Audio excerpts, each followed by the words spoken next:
Hey, GLP-1 plus sides community. Before we jump into the podcast, please take the time to leave us a 5-star review on whatever audio platform you're listening to the podcast on. Share your story and how the podcast has helped you. This will help us get referred up in the audio platform so that we can reach more people that need our help, our support, and guidance from our doctors. Help us get loud and change things. Are you interested in understanding GLP-1 medications like Ozempic, wegovy, or Mounjaro? Then join us on the Plus Sides, Cracking the Obesity Code, the groundbreaking podcast helping people change their lives one episode at a time. The Plus Sides podcast is a disruptor. We're breaking down barriers, smashing stereotypes, and sharing inspiring stories that'll leave you feeling informed and empowered. Join us every week to learn from doctors who are specialists around GLP-1 medications like Ozempic, wegovy, or Mounjaro.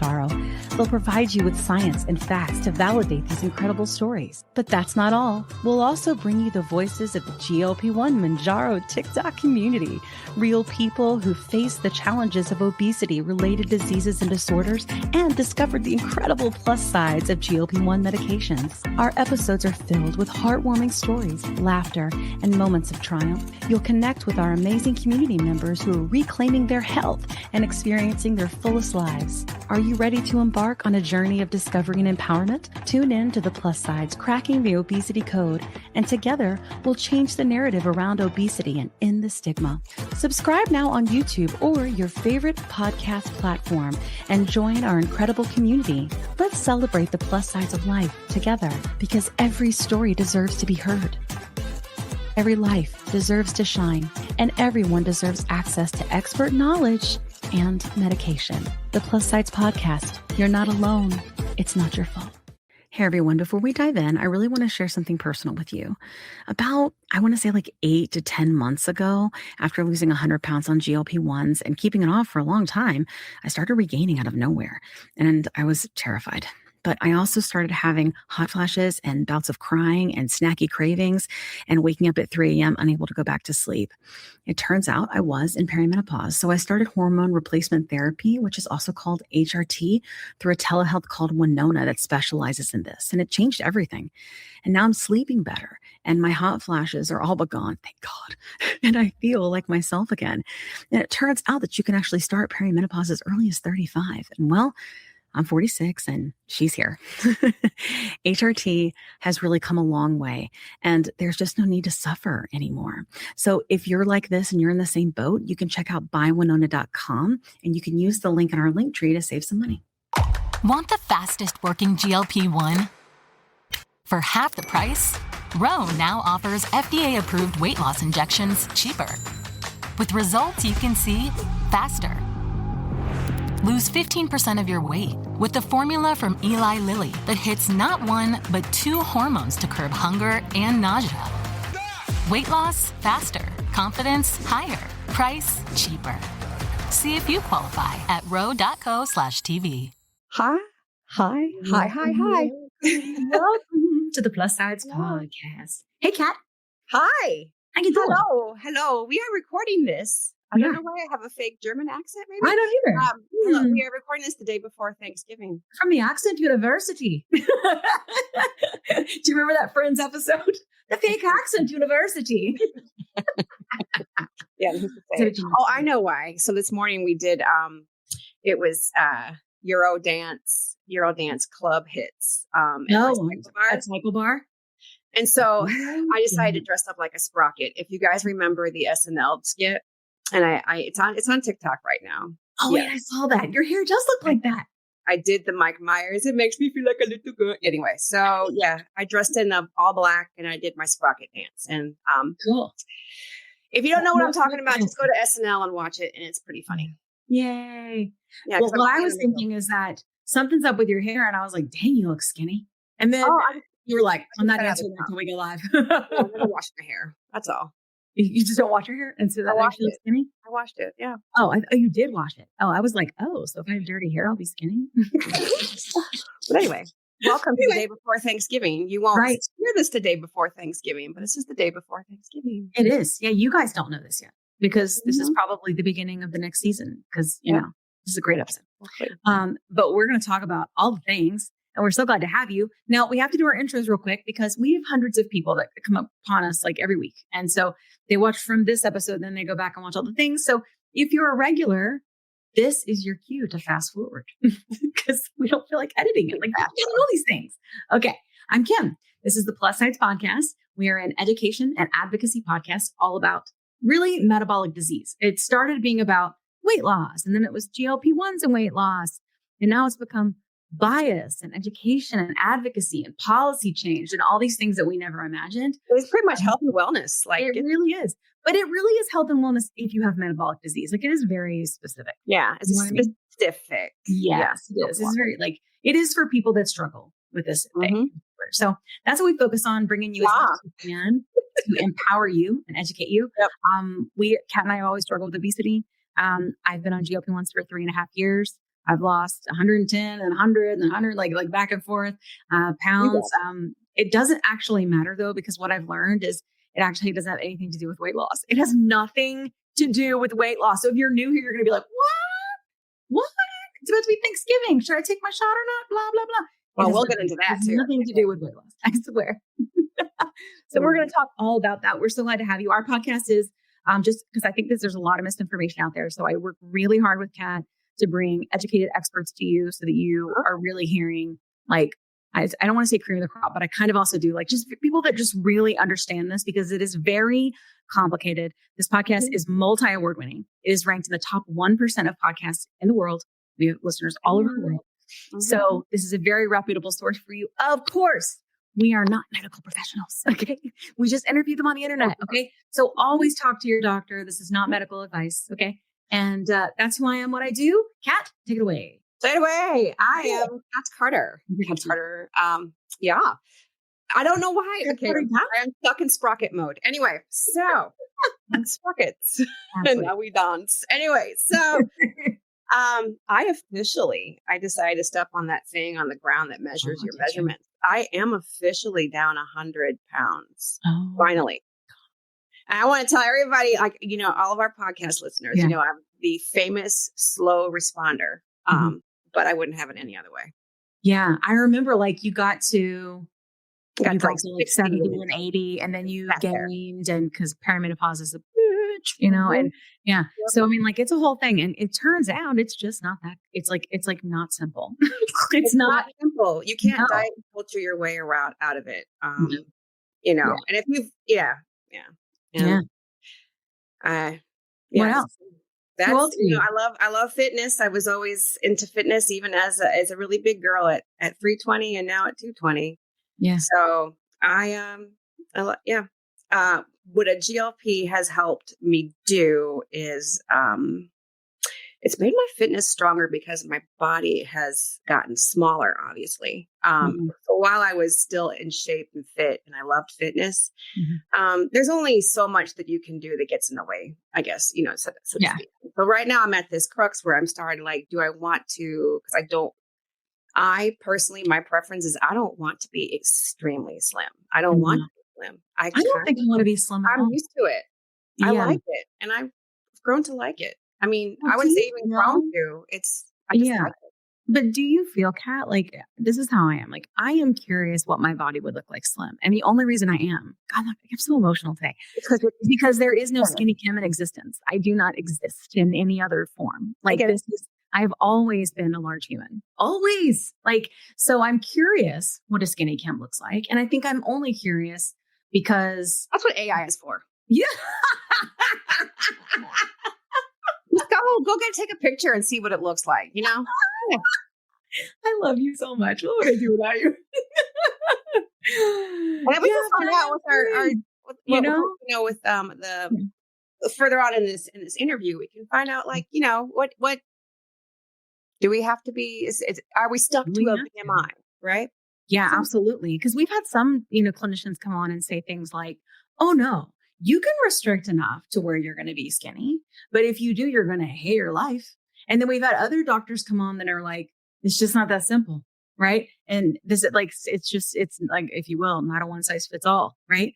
And I think that it's important to know that because like, I got to be interviewed by WebMD and Medscape for this like spot for PCPs, for them to understand obesity about my story. And the end, they're like, what's your one takeaway? And I was like, I just want everybody to know it's not a skinny shot. It's a treatment for a disease. And you just got to understand that. And there's a lot of levels of acceptance and getting through diet culture to be able to understand that and forgive yourself and forgive our doctors. We have to find a way that is a huge problem. We do not have trust with our doctors anymore. And that's why you guys come talk to me on the internet instead of them, you know? So we got to work a way around that. And we're starting with education and we'll go. Since we've been doing this work, sorry, that was an ADHD moment where I cut you off. Doing this work and talking to so many medical professionals that that understand there's hope. Like, don't write everything off. I think there's more hope than ever. It's just, I think there's a lot of trauma there and we got to get through it. I agree. But that's okay, because we have plans for those people to come on the show too and help us heal. Yay. Well, all right, let's get into it. That was a long ass intro. We love you guys. Thank you for loving us through our squirrely ADHD moments. And yes, we both have the ADHD. Are you shocked? No. All right. We have a special episode. We have 2 guests today. Not a community guest, but we'll go from there. So we're going to do our intros, and thanks for hanging out with us, guys. Well, hello there. Ooh, I heard like a swish. I know. Hello. These are our friends we met at Obesity Week. We did meet you guys at Obesity Week at a lovely party where literally the hors d'oeuvres, or however you want to look at it, they were all like protein rich and delicious. Yeah, right? On the bruschetta. They were tasty. They were so good. I was like, dang, I need like all the recipes. No, it was like high protein. We'll figure it out. I'll figure it out. So let's go around and we're going to ask you our classic question, which is who you are and how you help people. So go ahead. Dr. Nick. All right. Go ahead. Go ahead, Dr. Durander. Yes. Well, thank you for this opportunity to be here. That's great. I love to talk about obesity. My most favorite thing to do is to talk about it so that we can help as many people. Very quickly, I am a professor and chair of Department of Nutritional Sciences at Texas Tech University in Lubbock, Texas, and also I'm associate dean for innovation here. I have been in the field of obesity for past 42 years. My educational background is that I'm a physician. I grew up in India, and my master's is in nutrition and PhD is in biochemistry. And in terms of, and obesity is probably the only thing that I've focused on for the past several decades, 42 years. That includes, I treated about 15,000 patients for obesity over the years. I have been involved in obesity research as well, not only treatment. We continue to have clinics set up here at Texas Tech, where I am, where we try to help people for obesity. I also, as and when time permits over the weekends and stuff, I can, like with telemedicine, try to help as many people as I can.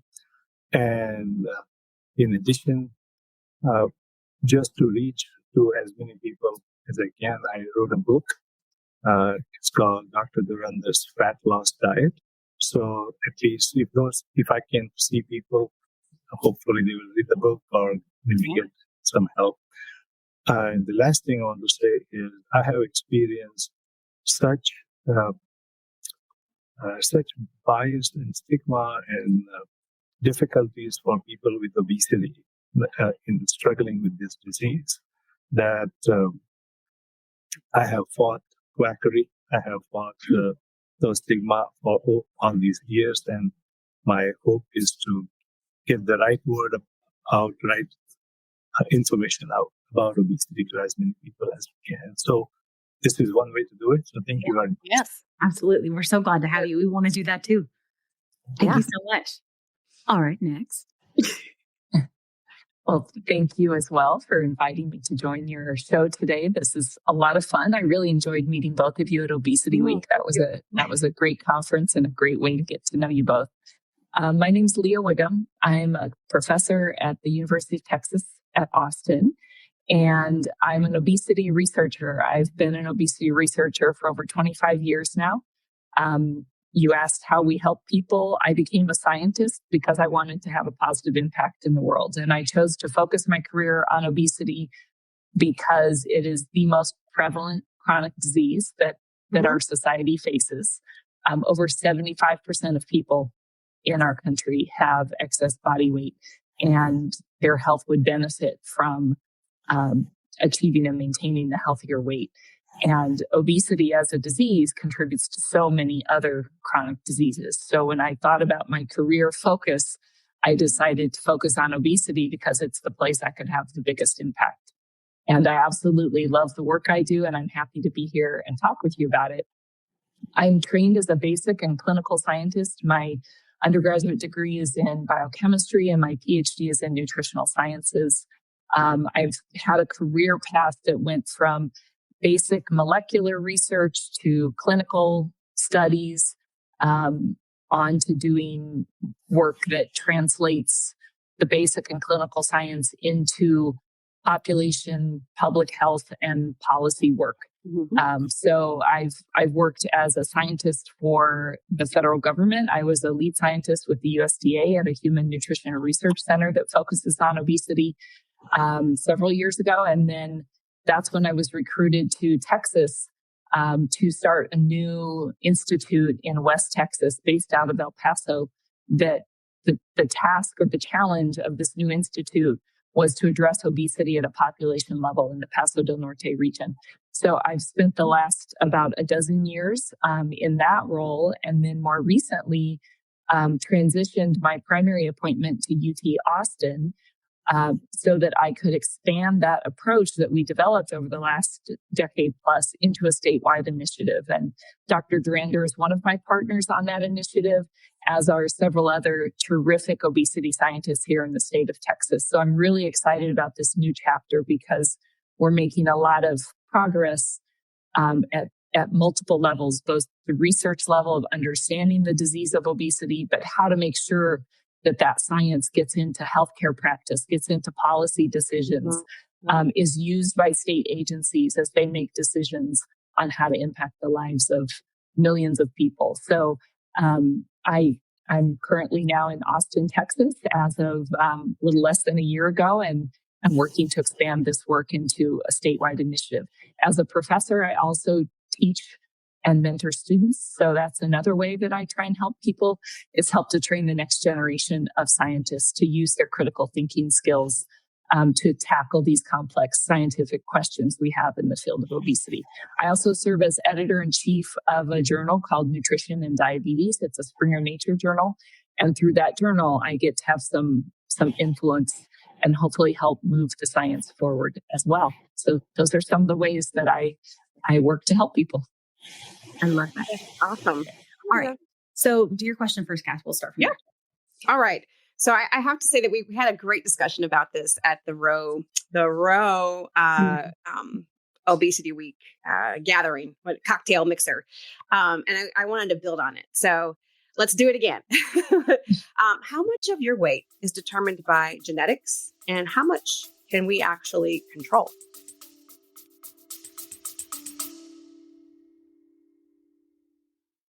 Quick pause here. I've had moments on my GLP-1 journey where insurance changes or rising costs force me to look for a new provider. And honestly, that process can feel very overwhelming.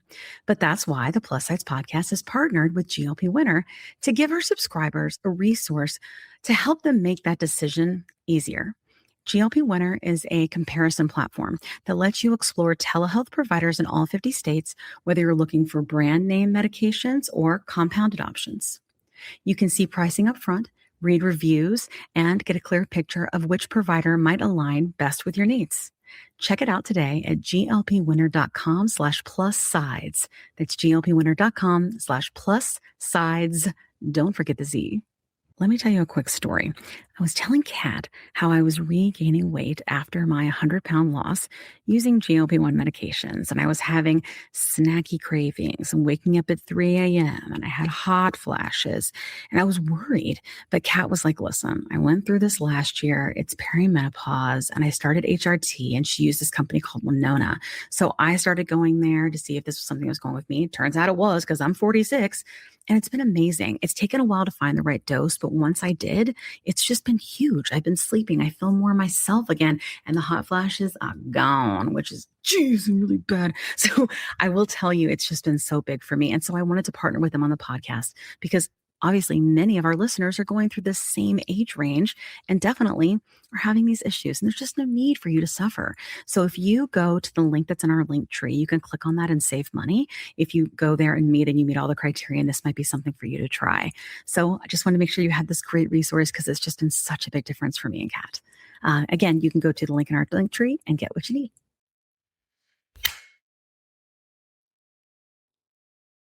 20 seconds a week to lose 20% of your weight in a year with diet and exercise. That's the power of GLP-1s through Ro.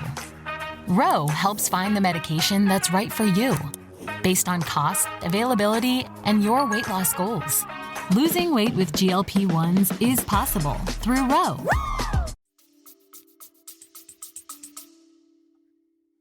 That's a great question.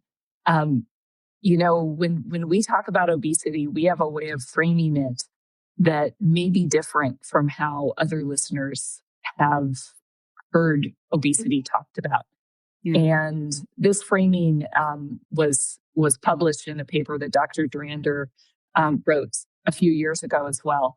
But it gets at thinking about obesity as the way I define obesity is the dysregulation of calorie balance. Our body is meant to balance how many calories we consume with the calories that we burn on roughly a day-to-day basis. So if we're more physically active on a given day, we should be driven to eat more calories. And on a day when we're burning fewer calories, our body should tell us to eat fewer calories. Obesity is when that balance is no longer happening and we're consuming more calories than we're burning. And that disconnect can either be controlled on the side of driving the calorie consumption or on the side of burning the calories, or both. And some people, unfortunately, have multiple different ways their body is dysregulating that calorie balance. And if you think of that as the cause of obesity, then I would argue that all obesity is genetic. And that there are just several genetic causes that probably more than several, many genetic causes that we have yet to actually discover and understand in detail. But then people say, well, what about, unhealthy food? And what about not being physically active? And what about, people not having access to a grocery store and the many things that get talked about on a community level or a public health level. And so those kinds of factors are the things that we call contributors to obesity. So the contributors don't cause the obesity. You could have the obesity whether you had the contributors or not. If you have that internal dysregulation of calorie balance, it does not matter. It may not matter if you are surrounded by nothing but healthy food, if you exercise every day. And indeed, Kat, you talked about how physically active you are. Dr. Durander and I see this in the patients that we work with, in the research studies that we do. Plenty of people eat a very healthy diet and exercise regularly and still struggle with excess body weight because internally that dysregulation is happening. So these external factors that we call contributors, they will make the expression of the disease of obesity happen more severely and possibly happen earlier in life, but they won't cause obesity in and of itself. So it's a very provocative thought, but the way we frame this, food does not cause obesity. Lack of physical activity does not cause obesity. Mm-hmm. There's plenty of people that don't eat a healthy diet and don't exercise and maintain a slim body weight. Yeah. And vice versa. As I already said, plenty of people that eat healthy eat all kinds of fruits and vegetables and lean proteins and all the things you're supposed to do and exercise every day and still struggle with their weight.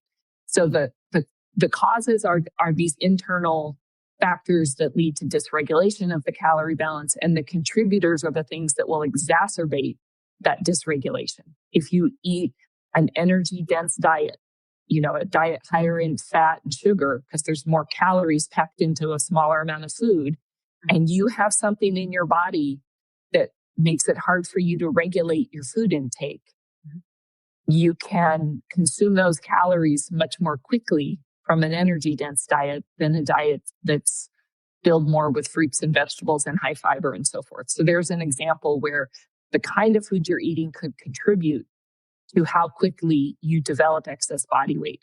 But the obesity is there first. It's whether or not it gets expressed and how severely it gets expressed is a combination of how many types of obesity you're walking around with inside your body and those contributors in your environment around you. Dr. Drander, do you want to elaborate on that at all? Sure. I think I agree with everything that you said. This is a really important question, and you described, Dr. Wiggum, described it very well. I do want to add a couple, three points just to further strengthen what Dr. Wiggum said. That one is, let's take an example of somebody who has swelling in the body, okay, edema, swelling, water retention. So normally, whatever water we drink is exactly the amount what we get rid of. So water in and water out exquisitely match in our body, normally speaking, in a normal, healthy person. In some cases, people retain water. Whatever you drink, some of it is retained, and not all of it is excreted. And that retention of water we call swelling. So when you see somebody retaining that extra water, you don't conclude that you are drinking too much water. That's not our conclusion. We immediately go to saying, and we certainly in medical profession, we go to saying that maybe your heart something is impaired. Yeah. That water balance that we normally have is not there in you. Maybe it is the heart, maybe it is kidneys that are the water balance function is impaired. And that's why you are storing excess water. Yeah. Same thing is true when it comes to storing excess energy, which is stored in form of fat in our body. That we have, as Dr. Wiggum explained, we have many mechanisms in place to keep our energy stores within a range.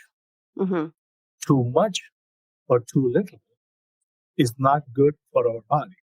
If you have too much fat deposition, reproduction is difficult.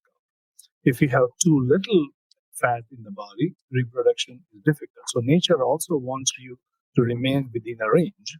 And to keep you within a range, there are many mechanisms, many controls on operating. When some of those go haywire, that is when you have no control. The energy balance part is impaired, and that's when people start gaining excess weight. So that is one aspect. The second aspect is there are many experiments that have been done that show indirectly how genes may be involved in determining our body weight.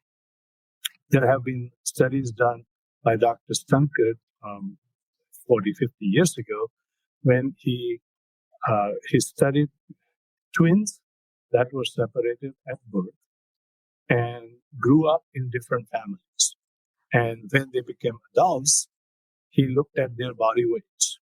And their body weights matched each other. The two twin pairs' body weights matched each other and not the families in which they were living. So it's not like this is the family's diet and they are going to influence that body weight. So they were connected even though they grew up in different families. That is one example. Another study done by Dr. Claude Bouchard, a fantastic study, where they fed twins, overfed twins. So they took several pairs of twins and they overfed 1,000 calories per day over and above their requirement. So if your requirement was 2,000, you got a diet of 3,000. If my requirement was 2,500, I got a diet of 3,500. In other words, they were expecting after 90 days, they all will gain same amount of weight, right? Because you're getting same amount of extra calories. Yeah. Turns out there is a huge range from 3 kilos to 13 kilos. That's how much some twin pairs gain only 3 kilos, those whom we consider lucky or resistant to weight gain. And some who say, we have heard this say that I smell food and I gain weight. Those are the category. That's the category gained up to 13 kilos on same amount of calories, same calories. Now, the second part is even more interesting in this study, that within a twin pair, there was almost no difference.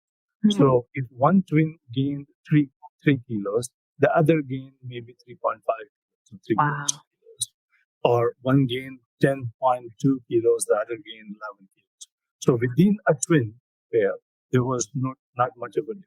Between twin pairs, there was a lot of difference. So these are some, and I can go on and on. But the point is, there are so many studies that show the effect of genes on determining body weight.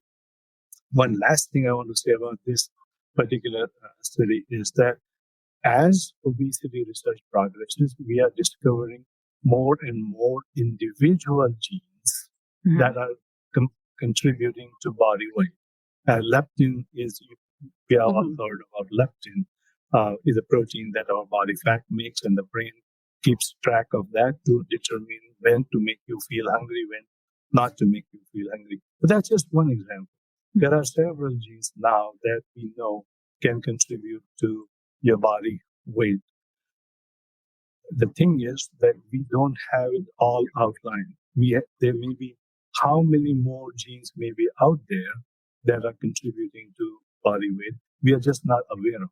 Just because we are not aware of it, we can't say that it doesn't happen, Right. So that's sort of overall picture. Yeah, that's really helpful. I think it's one of the things that I struggle with a lot is with what we do and being on social media and having a community on different platforms, is that a lot of people will come to us and be like, oh, I can't lose anymore. I've only lost this much. I have this much more to lose. I still have to lose this much more weight. And it just breaks my heart because I know what that feels like. And I think we're always moving towards this number that someone else has defined for us that may not be realistic. And a lot of that may have to do with, I think, genetics. And then also something that you and I talked about when we met, which is that it's not even obesity, it's obesities, right? And that there were several different kinds. And different kinds and different types. And I would love to know a little bit more about that so people can have a better understanding.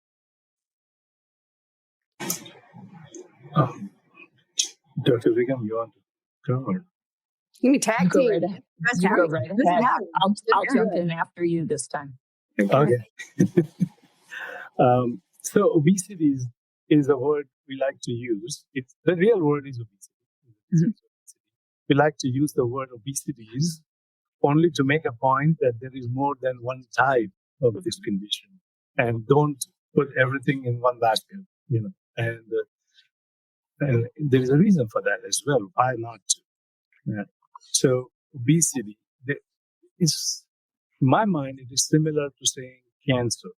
The word cancer doesn't tell us adequately about what are we referring to. If I ask somebody what are the causes of cancer, and they would have to ask me which cancer are we talking about. If it is lung cancer, maybe it is smoking. If it is uterine cancer, maybe there is a virus. Maybe stomach cancer, there is a bacteria. Skin cancer, maybe there is UV radiation, and so on and so forth. So it depends on which cancer. Causes can be different, expression can be different, treatment will be different, and prognosis, the result will be different. Same way, obesity seems to be like similar one condition, but it could be due to various, there can be various causes and contributors involved. Only one example of that would be there is a protein, there is a gene called melanocortin MC4, melanocortin 4 receptor, which is in the brain.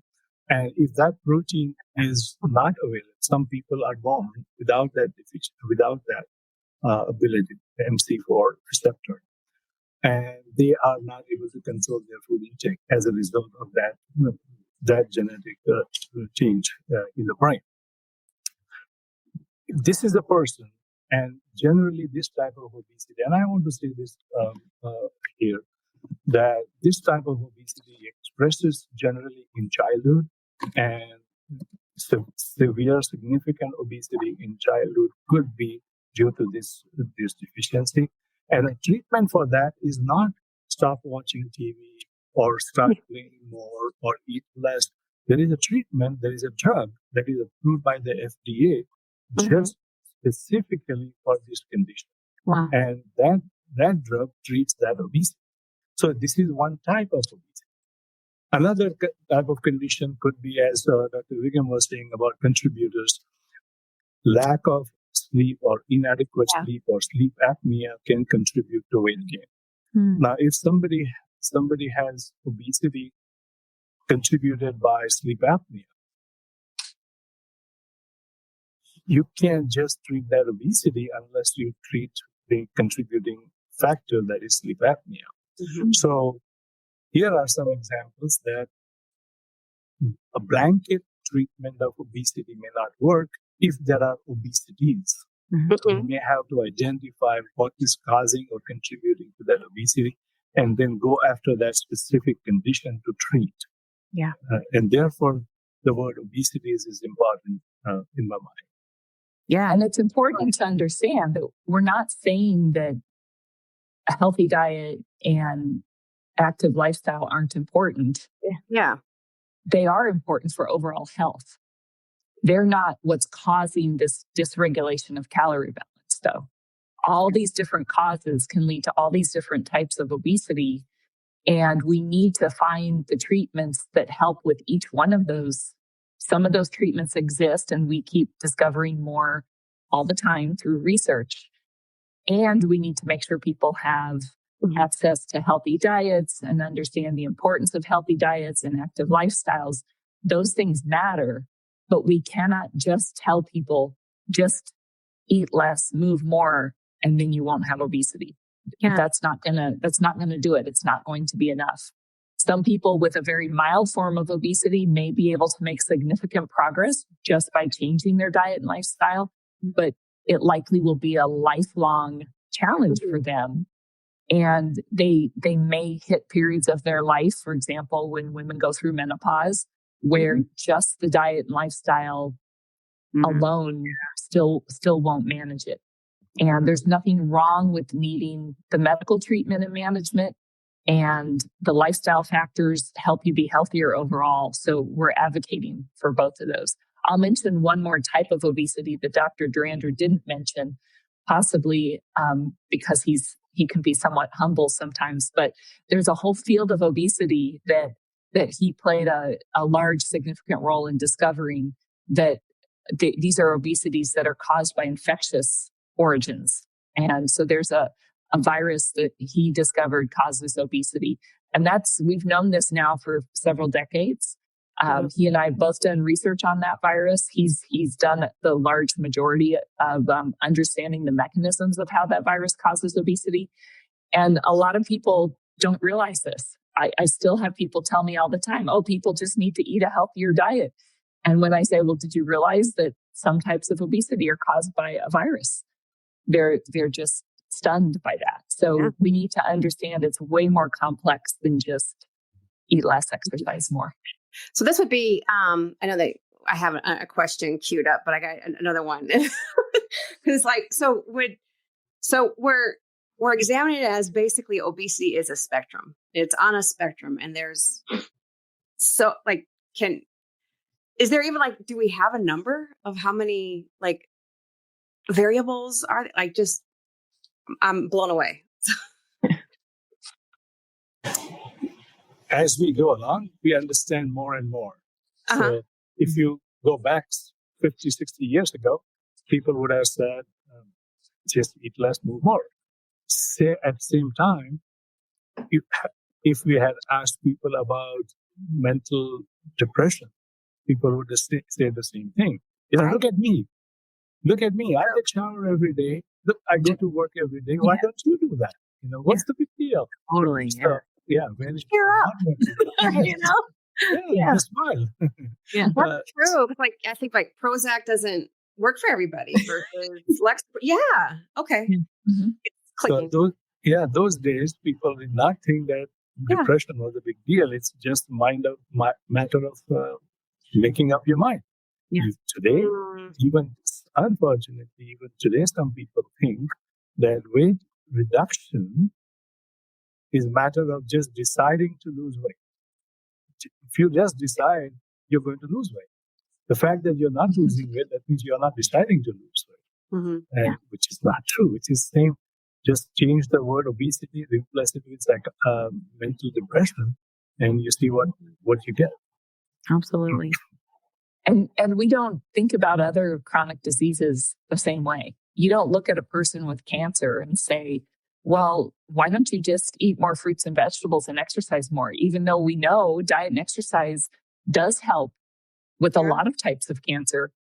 They may get coached to change their lifestyle, but they still get treated for what's causing the cancer.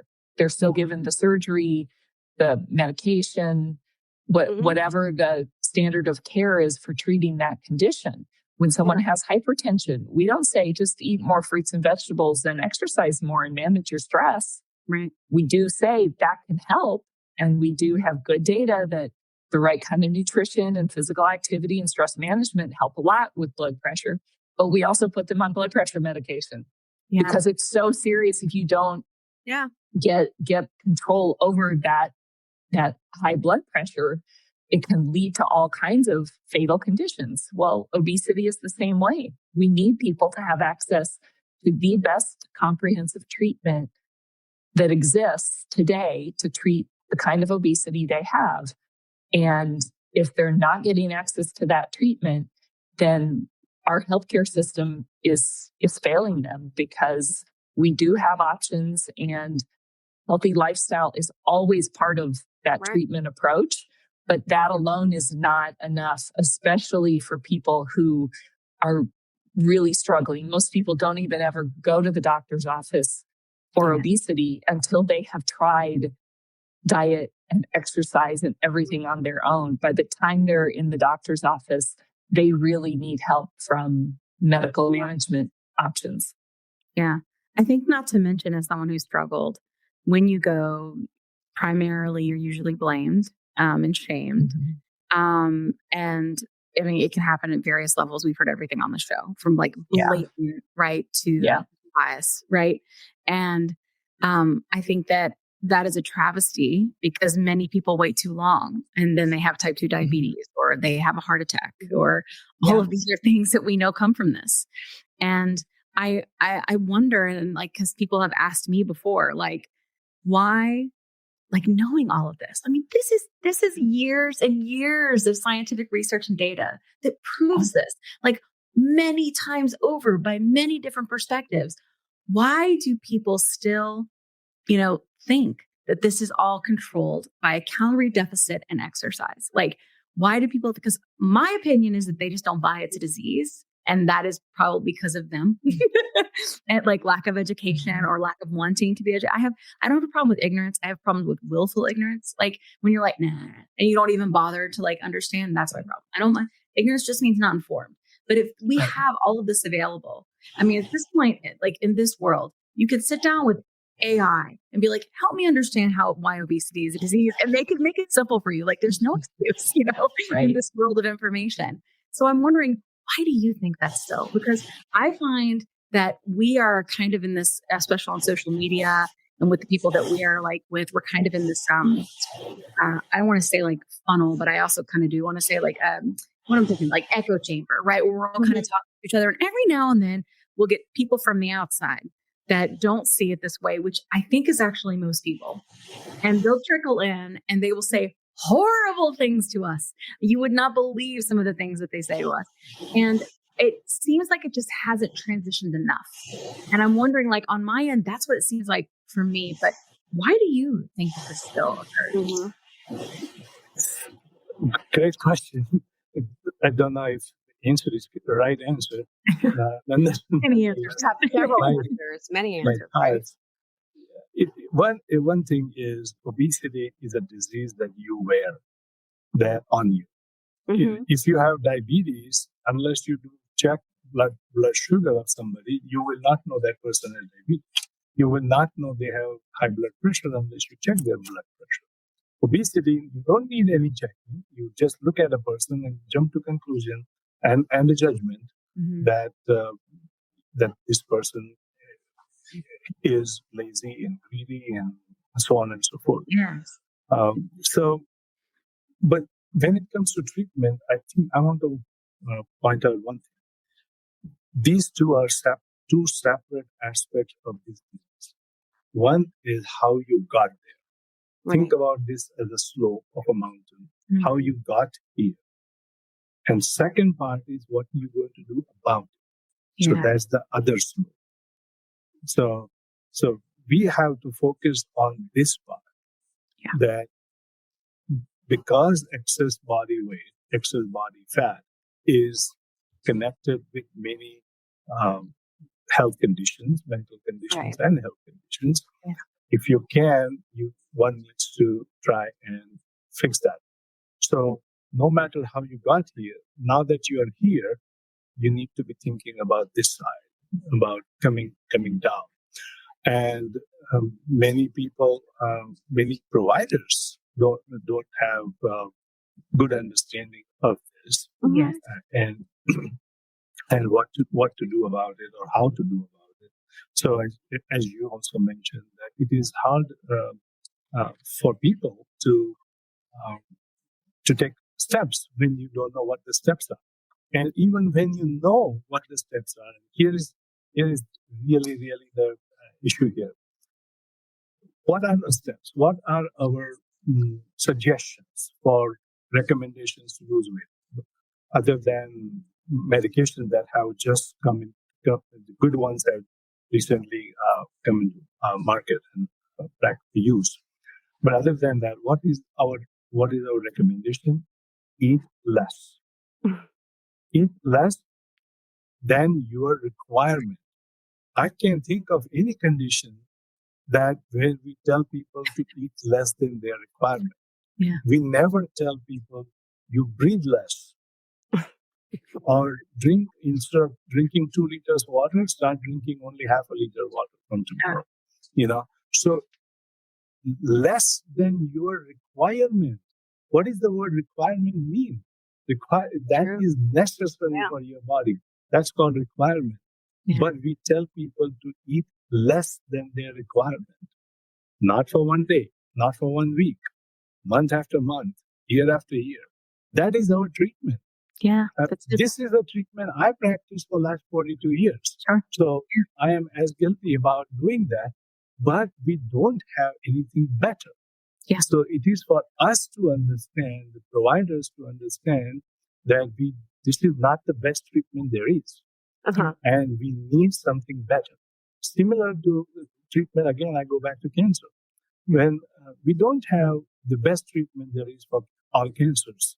And we try to offer whatever best we got, and then we turn around, go back to the labs, come up with a better drug, and offer that drug to people. Yeah. And this is what is required for obesity also. Yeah. That is our recognition is required, people, healthcare professionals. Recognition is required that obesity is not easy to deal with. We should offer the best we can offer currently. But keep in mind when you're interpreting results, when you're supporting a patient, keep this in mind that you're asking them to do something really not simple. Let me tell you a quick story. I was telling Kat how I was regaining weight after my 100-pound loss using GLP-1 medications, and I was having snacky cravings and waking up at 3 a.m., and I had hot flashes, and I was worried. But Kat was like, listen, I went through this last year. It's perimenopause, and I started HRT, and she used this company called Winona. So I started going there to see if this was something that was going with me. Turns out it was, because I'm 46. And it's been amazing. It's taken a while to find the right dose, but once I did, it's just been huge. I've been sleeping. I feel more myself again. And the hot flashes are gone, which is, geez, really bad. So I will tell you, it's just been so big for me. And so I wanted to partner with them on the podcast because obviously many of our listeners are going through this same age range and definitely are having these issues. And there's just no need for you to suffer. So if you go to the link that's in our link tree, you can click on that and save money. If you go there and you meet all the criteria, and this might be something for you to try. So I just want to make sure you had this great resource because it's just been such a big difference for me and Kat. Again, you can go to the link in our link tree and get what you need. Today's episode is brought to you by Ro, a telehealth platform that's changing the game of GLP-1 access. What sets Ro apart? Ro understands the challenges of navigating insurance hurdles and the skyrocketing prices of GLP-1 medications. That's why they specialize in getting insurance approvals for GLP-1s. And if insurance is a barrier, they go a step further by prescribing brand name zepbound vials for prices close to those of compound GLP-1s. With Ro, you're not just getting a prescription, you're getting a partner in your journey that's helping you access affordable treatment and guiding you every step of the way. Whether it's insurance approvals or cost-effective alternatives, Ro is here to make sure that you get the medication you need. Visit ro.co/plussides with a Z today to see how they can help you take control of your weight management journey with affordable, accessible care. That's ro.co/plussides with a Z, making healthcare work for you. Check out the link in our show notes for more details. Are you interested in understanding GLP-1 medications like Ozempic, Wegovy, or Mounjaro? Then join us on the Plus Sides, Cracking the Obesity Code, the groundbreaking podcast helping people change their lives one episode at a time. The Plus Sides podcast is a disruptor. We're breaking down barriers, smashing stereotypes, and sharing inspiring stories that'll leave you feeling informed and empowered. Join us every week to learn from doctors who are specialists around GLP-1 medications like Ozempic, Wegovy, or Mounjaro. They'll provide you with science and facts to validate these incredible stories. But that's not all. We'll also bring you the voices of the GLP-1 Mounjaro TikTok community, real people who face the challenges of obesity-related diseases and disorders and discovered the incredible plus sides of GLP-1 medications. Our episodes are filled with heartwarming stories, laughter, and moments of triumph. You'll connect with our amazing community members who are reclaiming their health and experiencing their fullest lives. Are you ready to embark on a journey of discovery and empowerment? Tune in to the Plus Sides, Cracking the Obesity Code, and together we'll change the narrative around obesity and end the stigma. Subscribe now on YouTube or your favorite podcast platform and join our incredible community. Let's celebrate the plus sides of life together because every story deserves to be heard. Every life deserves to shine, and everyone deserves access to expert knowledge and medication. The Plus Sides Podcast. You're not alone. It's not your fault.